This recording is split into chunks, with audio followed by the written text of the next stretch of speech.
Welcome to the Poetic Resurrection Podcast, where we explore perceptions. How self-reflecting questions can give you a better understanding of self. I'm your host, Sonia Iris Lozada. Stay tuned.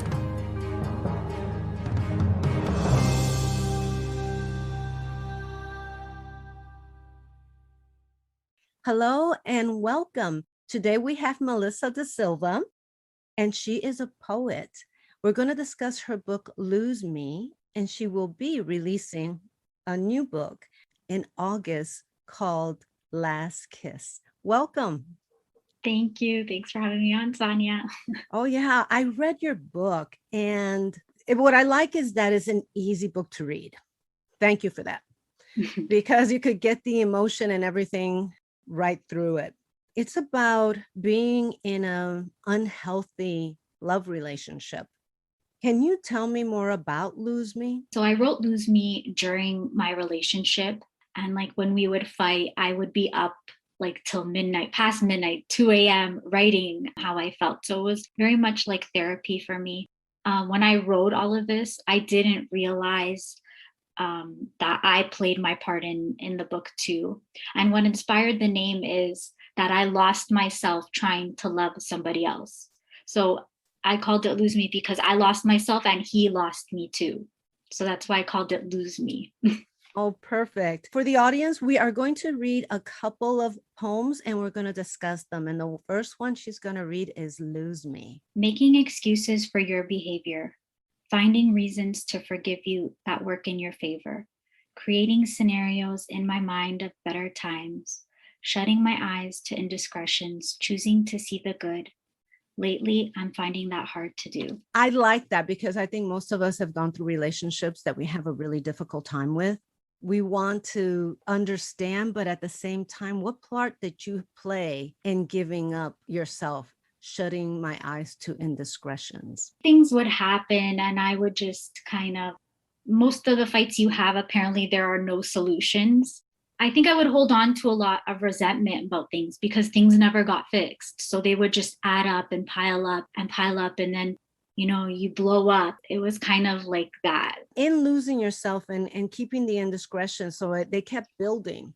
But once they kept building, were you addressing them as they're building, or did you wait till the end where you just couldn't take it anymore? In my relationship, when I would try to talk, I would be very defensive already. So when I feel like when you come and you talk to somebody and you're defensive, naturally they get defensive. So then it's like they're yelling, you're yelling, and you're not communicating. You're not hearing each other, right? So I think that's what we'd always fight. So sometimes I wouldn't bring things up because I knew it was going to be, and I tried to just let it go to keep the peace.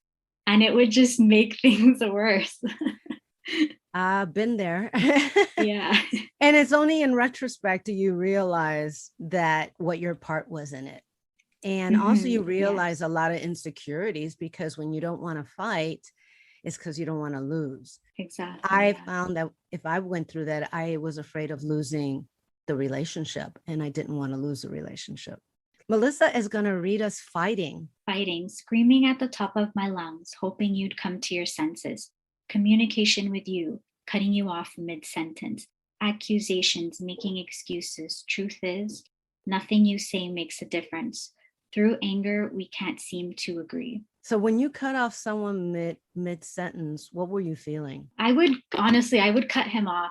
And I just want to say I went to therapy for all of it. I go, oh, no wonder you're so well adjusted now. Okay. Yeah, that's why I'm it's not so neutral about it. So yeah, I would cut him off because I just felt like anything he would say would just be an excuse. But when I was talking to my therapist, I told her that, and she's like, you know what, regardless if you want to hear what people say or not, you have to listen. It's a part of communication. So I spent the whole book saying oh, he didn't communicate, but I played my part by not listening. Regardless if I liked it or not, I had to listen to what he had to say. And it's sometimes hard. It is, yeah. I found that after I went through situations like that, because they're so heated, everything they say, you gave away some of your power. And in a relationship, you share the power. And when you give away your power and it hurts so bad, you do get defensive, It's very true. because it's like a little thing they say is like a stab in the heart because you love this person and you care about them. So a lot of it is, I find, taking our power back. And when we take our power back, we can listen. We can hear the other person. I really thank you for sharing that about fighting, because so many people, it happens and many people don't take the responsibility with it. It's true. It took me a few years to really understand, I did things too. And yeah, it takes two to tango, right? Yeah, exactly. Tell Me Why is another one of your poems. Tell me why. Tell me why. Why did I believe I deserved to be hurt by you? Why did I try to catch you when you were willing to let me fall? Why did I pull you in when you pushed me away? Why did I try harder when you stopped trying? And why did I give you my heart when I knew you didn't have one? Oh, that's a pretty intense one, because I like when you were willing to let me fall. Do you think in that moment, in that situation, when he was willing to let you fall, do you feel that it was his way of getting back at you, or was it his way of teaching you a lesson? I feel like it was kind of like a way to get back at me, when people do things that are like intentional, they want to hurt you. It's like they're hurt, so they want you to hurt too. They want you to feel the pain that they went through. Yeah, exactly. Instead of just like having healthy communication and just, admitting that they're hurt. Sometimes, I'm not even going to lie, it's easier just to get back in the person. But it doesn't make anyone feel better at the end of the day, No, it doesn't. And in the long run, it gives you more regrets. That's very true. Did I give you my heart when I knew you didn't have one? That's intense. Sometimes when people try to get back at you, it feels very heartless. Yes. Or things that people do, it's like, and I think this is a line in my book, it says like, you don't hurt people you love. Yeah, that's where that line came inspired from. Well, when someone hurts you so much, and it's because you are so vulnerable. I think people getting into relationships know how devastating it is. But I think when we rely so much on another person, it's because we don't have self-acceptance and we think that they're going to make us whole. And when they don't and they hurt us, it's like you feel betrayed. It's true. But I think our perception of, at least for me, I had like a perception of love that they're supposed to take care of you. They're supposed to love you. Love conquers all. Like, I've always heard these things like growing up, but that's not true. Like, and I learned that I had to love myself. Like, I was codependent. I did need him for a lot. I learned a lot that I had to love myself. I had to be independent. People aren't going to love you if you don't love yourself. Because they lose respect for you. Yeah, exactly. You teach people how to love you. Yeah, exactly. And, it's just, let's say you have a business and you know what your hourly rate is. That is your value. So when people haggle your value, sometimes you don't want to do business with them because they're not respecting that boundary. The same thing with love. This is who I am. Also, having self-acceptance and respect, you have to also understand what the other person's going through and understand their story. And sometimes their stories don't match your stories. You're not compatible. It's very true. It doesn't matter how much you love the person. If you're not compatible, you're not compatible. You could be great friends, but that doesn't mean you'll be great in a relationship. I learned that awe is the other poem that I thought I'd really like. I learned that all I needed was to love myself. You taught me the greatest lesson I needed to learn, what I didn't deserve. You taught me independence because I could never rely on you. That's putting our needs and perceptions, yet with our needs and perceptions, we're taught those lessons. So I look at how hard you had to learn those lessons. So tell me more about what you were feeling when you wrote this one. The poems towards the end are me kind of reflecting on it after, like years after. And any like thing I go through, I try to take away the good from it. I'm like, okay, well, it happened. I can't do anything about that. What can I take away from it? And what I took away from that was that I'm very independent at times, that people didn't help me, even though in the moment I did want their help. But after, I was like, but look at me now, like I'm independent and I don't need to rely on anybody. Like I'm fine. That was the lesson. And that's what inspired that one. Another one, and this is going back, hard for me to walk away. You do mention that you did remember some good times. Hard for me to walk away, remembering the good times, even though there were only a few. After everything you did, I wish I didn't love you. You can search the world, my love. You'll never find anyone who loved you as much as I did. I feel like when you break up with somebody, you start seeing all the good moments and things. So that's what inspired that one. And then I was reflecting and I was like, you know what? I really loved him. So it's his loss. Exactly. Yeah. So there, because I have value, damn it. And it's true, but I always find it so curious that the hardest times in our lives are made to move us forward. I completely agree with that. Because I've had heartache relationships. I have a funny one. I really wanted to break up with this guy that I was with for, a year or two already. Because everything was his way. But my responsibility was that I let him get away with it. And actually, we should have never been dating. We were just not compatible. He was a friend before, and he became a friend afterwards, because we were friends for over a year before we started dating. But I remember he actually broke up with me, but I already had told my sister I'm going to break up with him, right? So he just beat me to it. I was so happy that he broke up with me. And I said, oh, I'm so glad, because I was feeling the same way. And he actually got upset that I was happy he was breaking up with me. And then he goes, well, I've never had anybody be happy I was breaking up with them. I'm like, no, because I was feeling the same. Yeah, you just made it easy for me. You should be happy. I'm not going to fight you. I'm not going to, say anything to you. I'm going to agree with you. And I thought that was a funny thing too. It's like he wanted to break my heart, but it's like, oh, okay, whatever. But we became friends later. He apologized for his behavior. He kind of found himself, but I was in total agreement. And with the breakup, it was just great guy, not for me. Oh, really? In fact, he got married and invited me to his wedding. That's how good friends we became. Yeah. And I was so happy he got married, because that's what he wanted. When you care about someone, you don't stop them from following their dreams. Sometimes we hold on to somebody because we think we're incomplete without them. It's very selfish for selfish reasons. Yeah. And we don't even think about it. When I have been in love with someone and it wasn't coming back my way, my question was always, well, how could you not love me? I love you. Well, why did I love him? Because I needed something from him. You ask yourself all these questions. Why? All about me. I'm no longer hurting. I'm no longer weak. I don't need your love. I'm everything I will ever need.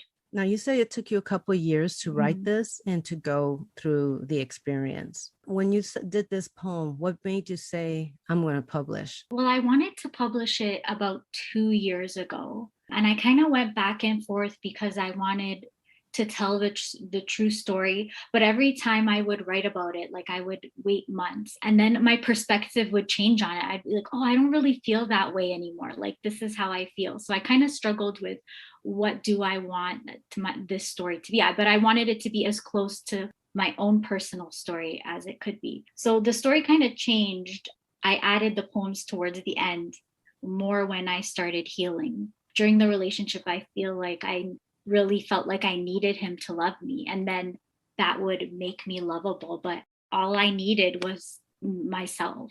And like, now I'm so good by myself. I like love being by myself. I do too. I grew up in a real loving family. That's a good thing because it makes you more stable. At the same time, I always thought, well, I'll just be me. Everybody's going to love me anyway. They do not. It's true. You learn that. Yeah. And it was a hard lesson to learn because not everybody is going to love you.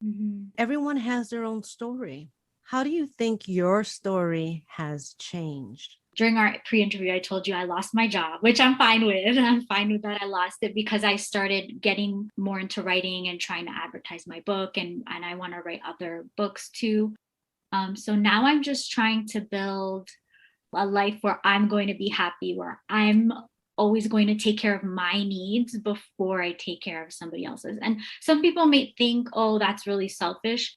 I feel like I have a lot more to give other people now because I set boundaries for myself, because I take care of myself first. Like, I feel like a lot of times when you don't set boundaries for yourself, that's what gets you defensive. That's what makes you mad. And I learned that through therapy, because I told her, I said, sometimes I get really upset. And then she's like, it's because, you know, you feel like people are taking advantage of you and you really need to learn to set boundaries. And so boundaries are something I'm learning right now. Like, I'm trying to set them. And, you know, when I feel like, oh, something's not right here, I take a minute and I meditate, or I think I have to think about it. Yeah. And sometimes being by yourself and self-reflecting helps you be able to set those boundaries. Because I'm an avid meditator. I'm also a teacher on Insight Timer.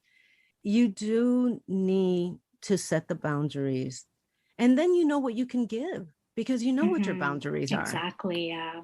And you know what you won't put up with beforehand. It's good to know things before you go into them, because I noticed a lot of the times I would be in there and people would do something and I'd be like, I don't like this, but I don't know why. And I don't know how to speak up right now.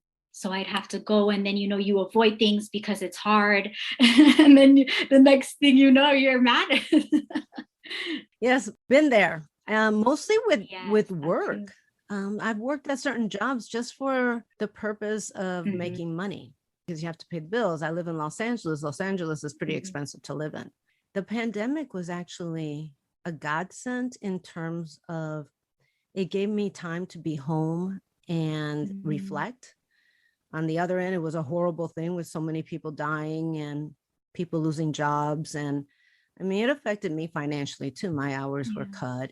The perception of how you deal with those bad situations. Some people just went off the deep end and were angry. And the sad thing is some people committed suicide. But at the same time, you felt that if you were in that point in your life, you could have taken that time to really work on yourself, because you can't change the situation. The situation it is what it was. That's during true. The time. Now, how can we improve ourselves? Do you want to discuss a little bit about your book that you're going to be releasing? So Last Kiss is inspired by, I lost my first love. He passed away. So that book is inspired by that. It's more sad, like, than Lose Me. It's a lot more sad, but I do like to put in the lessons in my book, which I do put in that book, because I spent a lot of years not accepting it. Just in my mind, he was still alive. That's what inspired Last Kiss. So it's very sad. Yeah, it seems like there's a soul attachment, because that's what this season is about. It's about the soul and the journey of the soul. I really find that whatever is put in front of us is for our soul to learn. I agree. I had to go through a lot of hard things because I didn't accept it for what it was. And that's why I struggled, because I didn't accept it. I was like, no, I can change this situation. I can change it. And I just had to accept it and just put it down. And I'm a lot better with that now. Just, yes, I accept, like, I don't want it, but I have to accept it. You can't control what people do to you. You can only control yourself. And especially when you're a doer, you feel like you can fix it. Yeah, that's exactly how I felt. I can fix it. I can handle it. I can fix it. Let me see. I'll just change them so that I can fix it. Because that's what really we're doing. We're trying to change the other person so we can fix it. That's not how it works. We have to work on us, fix us, and then the situation will either get stronger or separate. Sometimes the letting go part is the hardest, but it is the most emotionally stabilizing. You really get happier at the end. It's true. You know, most people are afraid to go through that change and accept the fact that they had a part in what happened. True. That's the most important part, because people, like, it's so easy to blame other people. And I did that in my book, Lose Me. I blamed him. And then I was like, whoa, like, I did the things that I was accusing him, like I did all of it too. So, I played my part in it. How you feel is reflected It's on true. others. Isn't it strange how if you think about something that pisses you off and that other person will do exactly what pisses you off? It's like, I'm like, wait a minute, I'm thinking that. Why are they acting it? So they so it's a what, self-fulfilling prophecy? You attract what you are. Do attract what you are. And it's a weird thing to see it thrown back at you. It's true. Because that's what happens. I knew in the first one, in your first book, because I haven't read your second one, Lose Me, that there was anger there because the use of the word you. When you use the word you, it automatically puts the person into the defensive. You did this, you. Even when you use it in a nice way, did you do this? Or, what do you want? What do you want to do about this? It comes a defensive. So I really work hard on not to use the word you because I didn't know that. And what I learned recently is the word why can also do it. I go, really?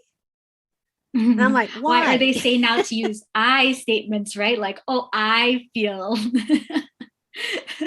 Yeah, exactly. Because you don't want to say you automatically put someone, it's like, oh, wait, I'm being accused of something. What? So true. I love that you picked that up. But it's like, you. How many yous are in this book? In this book. Let me do a word lose count. Me, not lose you. Or you. But it does. And I think that actually helps you tell your story because it shows your anger. You're using that word you're putting him on the defensive. But then you also reflect and accept the part that you have in it. And I think that's beautiful because when I started reading your book, I'm like, is this going to continue to the just end? be a bitter? Well, she's really angry. Middle book. I go, oh, no, I see how she's going. She's slowly through the poems redeeming herself until she has the self-acceptance. And I thought that was beautiful because it turned from yous to I's. You know what? That gave me the chills. I didn't even notice that I did that until you pointed that out. Yeah, because it's like I'm reading it. And like I said, because I love the fact that it was simple, because sometimes people give me books and they say, oh, read my book before the end. And it's like, I'm a writer too. I don't have the time to go through a thick book. Send me a summary, because I find that if it's your book, you should know your book. Tell the audience what you were feeling. Tell the audience what you were going through. And I really appreciate that. And it's so funny because you said you didn't see it, but subconsciously it went from you to I. So that's really cool. I thought it was on purpose, but that's good. It was not until you pointed it out. Yeah, which is what? I'm everything I will ever need. It's a great way to end the book. Is there anything that you want to let us know about you, about what you're doing, about? I'm writing poetry books. I really enjoy writing. I didn't know that I wanted to even be a writer. Honestly, Lose Me was just a project that I just kind of was like, let me see, like I've been writing since I was 18. I had a box filled with poetry and I was just like, I didn't even submit it to publishers because I didn't think that I would even get in. So I just kind of researched it and I just did it the self-publishing route. So it started off, and then I actually realized I really enjoy writing and editing. So I would like to make a living out of it if I can. Ditto. I feel the same way. I do. It's funny how so many poets, there are some poets that automatically, they just got out there, started performing. But what I find is many poets, and myself included, I would write and it was my therapy. And I throw it in a drawer, almost afraid or a little ashamed to let people look at it, because I felt vulnerable with it. I also self-publish. For me to release that first book was really difficult because now everything that I felt that I was keeping to myself, I'm exposing to the general public. By you doing that, did you think that it would help you let go? You know what? I didn't think that, but it did. I feel like reading it and talking about it helped me to let go. It helped me to see that I was a part of it too. Because I didn't realize that when we were together, I didn't realize that. I honestly always blamed him. He knows that. It's always a guy's fault. But look at what we I was like look at what we do to poor guys. Like, I grew up thinking that a man should be a knight in shining armor. Why? I'm no princess. Yeah, exactly. I put a lot of it on him. Yeah, because we're brought up to think that way. And I think it's unfair to guys. Then they try to live up to that fallacy that is way too hard to even live up to. And so there ends up being anger on both sides of the relationship because our expectations are not realistic for each other. Exactly. And like needs aren't being met. And I didn't know how to express my needs. Now I'm getting better with communicating and like saying, yes, I need this. I understand more now at what I need. I have more independence now too. I'm not like codependent. And it takes a lot of work not to do that because one, you don't even know. It's true. You don't even know you're codependent. I know. I didn't realize a lot of things about myself because it was so easy to just blame him, to be honest. It's always easier to blame somebody else. Yeah. And not take a role in it. Until I started going to therapy and then talking about it. And then she was like, no, like you're a people pleaser. And I'm just like, you know what? I never thought I was because I'm very stubborn and I do things on my terms. I don't even realize that I'm doing it. And now I stop to think about it.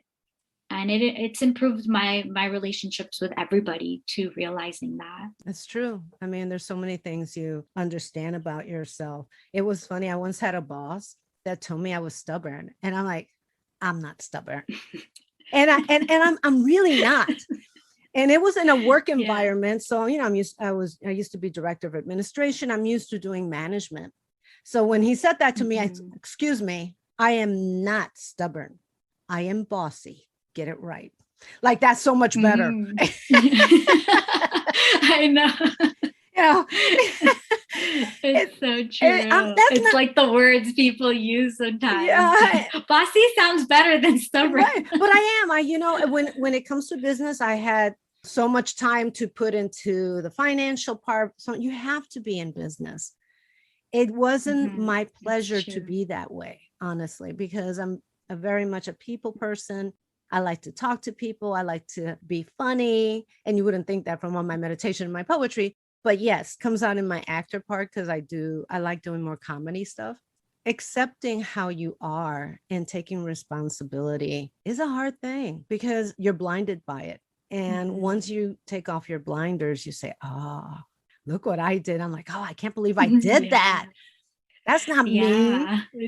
It's so true. And then you look back and you're like, I don't know who that person was. I'm a totally different person now. Exactly. Like the people that knew me before, they would have never thought that I'd be a meditation teacher. It's like her. I always had anxiety. But being able to work through that anxiety and realize it was anxiety. I didn't even know I had anxiety. I thought it was just that's just the way I was. And that's not just the way you are. If you are in tune to who you are well enough to know that you have those faults, the first step is acknowledgement. The second step is change. You went through that change. But I have found in my experiences, people use that as an excuse to get away with that behavior over and over and over again. It's true because I feel like when you realize it, you have to change. I think sometimes when you realize you have to change, you're like, oh, I don't even want to accept it because changing is so much work, right? You're changing habits, you're changing how you are. So I feel like that's why some people just avoid it altogether, which I did too. Yeah, I think we all have. And because you don't know what's on the other side. It's true. It's very scary. I was one of these overachievers in school. I had to be on the dean's list. I had to have high grades. I had to do all of that. Why? I don't know, but I had to, right? It made me feel like I was sure-footed. Like I knew enough that if something happened, I could stand strong. But the reality is that doesn't do any of that. Because knowledge is great, but it doesn't help you in your personal, emotional life. Learning about yourself and on the emotional state and why you act that way by therapy, by writing. Many people that suffer from anxiety and depression, they paint, they write. That's self-therapy. And many people don't even realize they're doing it because of that. What do you think? Because we can talk about much freer now about going to therapy and not feel that stigma that people are going to think, oh, you're so problem oriented or you're going to be a lot of work because you go to therapy. Yeah. What I have seen is people that do go to therapy, their partner or their family feels like, oh, they're going to change. And yeah, you are going to change for the better. Especially if you have a good therapist, you're going to change to be more accepting. And what I don't think others realize is that when you become more accepting, you also become more accepting of them and you become more understanding. And if it doesn't work, you move away, but it's not with animosity. It's with love. What are you working on besides your book that you would like the audience to know? But tell us a little bit about your book. It's in pre-sales, and when is the release date? It's for pre-sale now, and it'll be released August 8th, which was my partner, him and I's anniversary. So I decided to release it on that day. I was like, hopefully it'll bring me good luck. But it's good for anyone if like they're going through grief and stuff like that. That book, I think, is really good. Do you want to discuss the grief that you felt and what happened? Sure. So he passed away. It was an accident. And I was really young at the time. We dated for like about almost 4 years. He was like my high school sweetheart. It was very sudden. And I never experienced death until then. It hit me really hard that like somebody could literally be gone in like seconds. I mentioned in the book that like anytime things would change very suddenly, like I would be triggered because it was like I wasn't in control. It's like about like kind of my grieving process, like, and briefly about like suicide, because I would never commit suicide, but if God came down and was like, hey, do you want to get out of here? Like in that moment, I would have said yes, because I would stay up and I would be thinking about him and I would even have dreams about him. So I wrote that I would have dreams that he would come back. Each dream he would come back for a new reason. So like one time he was like a soldier in the war and he came back. And then I remember, and I wrote this in a very poetic way, but I remember saying to him in my dream, I was like, oh, but you're going to leave again. Now, when it comes to grieving, because there are times you just don't want to be in this life anymore. It's so hard and you don't see how it's going to get better. Thought about it myself. I think many creative people, I think recently we're being understood better. There's more psychology research with it. And our brain thinks differently. We're built differently. And so we feel deeper than many people. And that's overwhelming, especially when you have grief. It feels like it takes you with it. But do you really think that he would want to take you with him? I know. That's how like the book kind of ends. It's like, well, I'll live for you. I have a line like that, like, you're not here, but I think you would want me to be happy and, live my life. I've thought about not suicide, but not recently, like when I was a teenager. And I think that that's a very difficult time in life. I also had the belief that if you do, you're going to come back and live this life again. And that kind of talked me right out of it. I'm like, oh, heck no, I am not going to go through this again. Let me just go through it this one time, learn what I need to learn and do it. Because there was one time that I was actually thinking about it, and I was thinking of the different ways I can do it. And I said, I'll jump in front of a bus. I go, oh, that's too messy. I'll take a bunch of pills. I go, oh, there's nothing in the cabinet I could take. And there's so I went through all these things, and then that's too hard. I don't want to. Oh, that looks too painful. I'm not going to do that one. And so then I started thinking, I'll jump off a bridge. I go, oh, but I know I'll probably change my mind on the way down. And then I read that that's what a lot of them who have survived, they changed their mind on the way down. There's nothing you can do at that point. But I realized by thinking of all these ways and then making excuses is that my depression and me wanting to die was because I really wanted to live. I wasn't living the life that I wanted to live. And I think that's the most heartbreaking, that people commit suicide because they're not living the life that they really want to live. Yeah. Because you're doing it because like the pain is too much and you don't know how to deal with it. Exactly. And it's so hard. And it's like, you want to take the easy way out. Killing yourself is an easy way out of the situation. Yeah. It's easy for you. It's not easy for the people that love you. It's true. It's That's not very easy true. for them. I really feel that if your soul picked this lifetime to learn and you kill yourself, you're just going to come back and live it again. Is there any last comments you would like to make to the audience about what you've learned, about what you would like to say to them? I would say take the time for yourself, like figure out, what do you want from your life? How did you play a part in any situation? I feel like you can take your power back by just admitting what you did wrong in the situation. Not even wrong, but like what you can just, I always say this in my head, how can I make it easy? How can I make it easy, this situation easy for myself and not make it like a struggle? And I think just taking responsibility is the easiest way to get out of something. Yeah, and see what your part plays in it, because life is not meant to be really hard. It's not.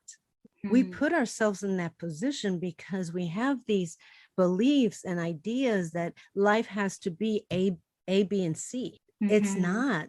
Life is where it takes it. And it could take you on such a beautiful adventure if we just allow it to. And I think if we would just stop fighting ourselves and be more like nature and know that nature has its peaks and valleys, then we can be more accepting of ourselves. I agree. That's what I'm working on now, is just accepting it, accepting things. Yeah. And sitting in that discomfort, being like, it's okay. Yeah. It's okay that this is going wrong. That was brought to you so you could learn a lesson. Why am I getting this? Yeah. Sometimes you got to save your soul and save your mind to continue to the next step. When you don't let it go, it will let you go eventually. I know. I know. It will let you go. You will break up somehow, be it business, relationship, some people, even family.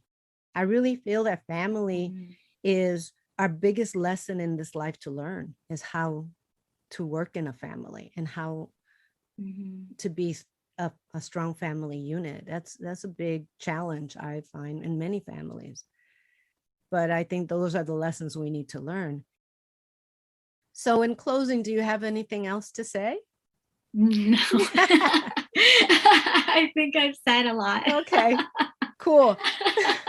How can people reach you and where can they buy your books? So both of my books are on Amazon, Last Kiss and Lose Me. I'm on Instagram, TikTok, Pinterest. And I'll put all that information on the notes too. Yes. Do you have a website that they can contact you on? Yes, it's mdswrites.com. That's my writing name, but all my books are under my name, Melissa Da Silva. Well, Melissa, thank you so much for being on the show. I really appreciate you, and thank you and many blessings. Thank you. Thanks for having me on. Thank you for listening to the Poetic Resurrection podcast, available on Apple iTunes, Spotify, Amazon Music, Google Music, and many other podcast platforms. Please visit us and subscribe to our newsletter at poeticresurrection.com for the latest information and updates.